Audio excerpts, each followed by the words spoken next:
ایک بزرگ مکہ مکرمہ میں 70 برس رہے اور برابر حج اور عمرہ کرتے رہے، لیکن جب وہ حج یا عمرہ کا احرام باندھتے اور لبیک کہتے تو جواب لا لبیک ملتا۔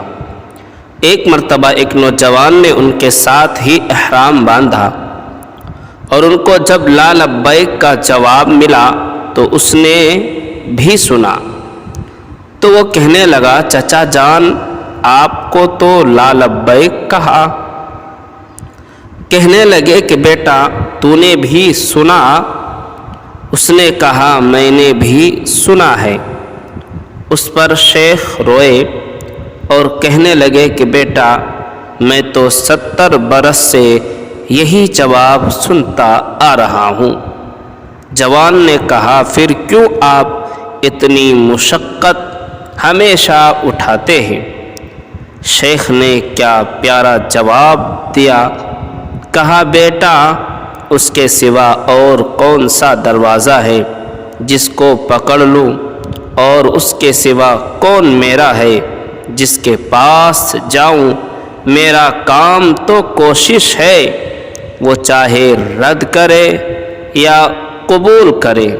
بیٹا غلام کو یہ زیبا نہیں کہ وہ اتنی بات کی وجہ سے آقا کے در کو چھوڑ دے۔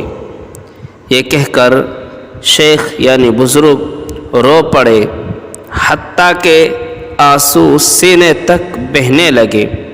اس کے بعد پھر لبیک کہا تو جوان نے سنا کہ جواب میں کہا گیا کہ ہم نے تیری پکار کو قبول کر لیا اور ہم ایسا ہی کرتے ہیں ہر ایک شخص کے ساتھ جو ہمارے ساتھ حسن ظن رکھے، بخلاف اس کے جو اپنے خواہشات کا اتباع کرے اور ہم پر امیدیں باندھے۔